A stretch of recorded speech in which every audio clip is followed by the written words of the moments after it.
Hi, I'm Tim Goddard. This is a tutorial on Thresh's dance from League of Legends. So the move he does here is pretty easy when you break it down. The transitions are kind of hard, and the whole thing is particularly hard with the chain and this lantern and scythe. So instead, I'll be using these that I've made myself.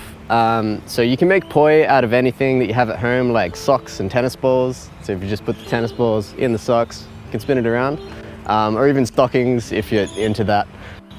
But yeah, I made these from just some balls and rope and handles that you can sort of use anything for, like furniture knobs or any kind of rope, and then any kind of ball. So Thresh's animation has two little parts to it. So it's got a little intro as well as a bit that loops, and that just loops until the end of his dance. So the first part of this animation is a normal 3-beat weave. So we can start this by spinning our poi beside us forwards, so rotating away from our face. Whoop.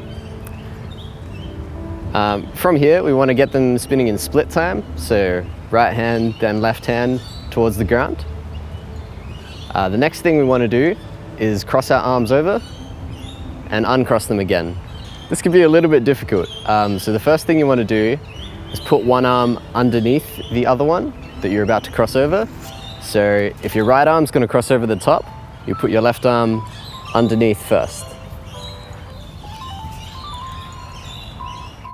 After you've crossed over, you just want to switch which hand is on top. So if your right hand was on top, you then want your left hand on top when you cross back to the other side. So we start from here, cross over, left arm on top, right arm on top, left arm on top, right arm on top. And that's the 3-beat weave. Round we go.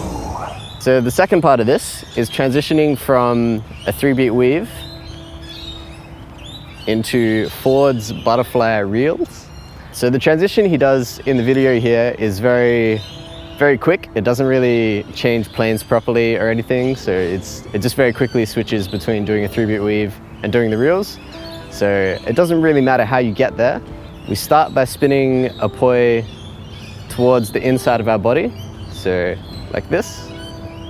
And then switching between the front and back of our body. And then at the same time, we're doing the very same thing, but mirrored with the other hand. So spinning again towards the middle of our body, front, back, back. And then to put them together, we just have one at the front while the other is at the back. Like so. So again, the transition he does is from a 3-beat weave, and then very quickly, just trying to get your poi to spin in that second pattern. So the third part of this pattern that he does is like the 3-beat weave that we did before, but in reverse. And instead of being in front of us, it's over to the side. So to get started doing this, again, you just want to spin your poi beside you, again with right hand and left hand, but this time it's coming towards your face instead of going away from it. Then you just need to do the same steps as before, crossing your arms over, except that this time you cross your hand over the top first, and then the other hand underneath. So you're spinning backwards beside you, cross one hand over the top and the other underneath, and then just switching which hand is underneath.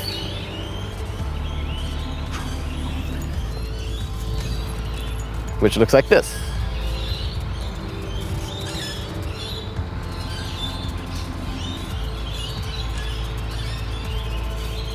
The fourth part of this, he switches into a 2-beat windmill. So a 2-beat windmill is similar to a weave, it's just over the top of your head. So each hand is just spinning in front of you and going behind and in front of your head. One poi will be spinning either clockwise or anti-clockwise, depending where you've started out. And the other poi will be spinning the same way. So if one's anti-clockwise, the other one is also anti-clockwise. From there, you take one of your hands behind your head, and then you'll follow it with your other hand. And then we'll just be alternating between the back and front of our head. So if our right hand's going back and forward, left hand follows it, back and forward.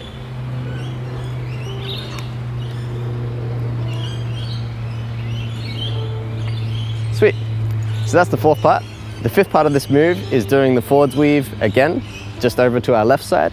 So the move we learnt before, just rotated over to here. So in the animation that he does for his dance, he moves his 3-beat weave from the side to the front. So you can practice having a go at that if you want, but it's not necessary to complete the whole cycle of moves. So yeah, it looks like this doing it on the side.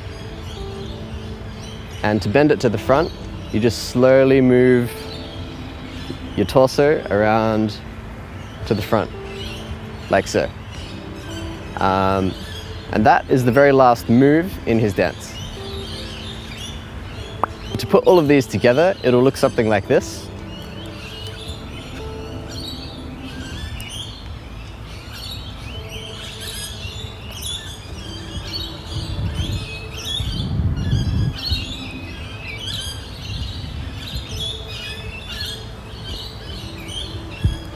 And then from there, it'll loop back to the other side over here.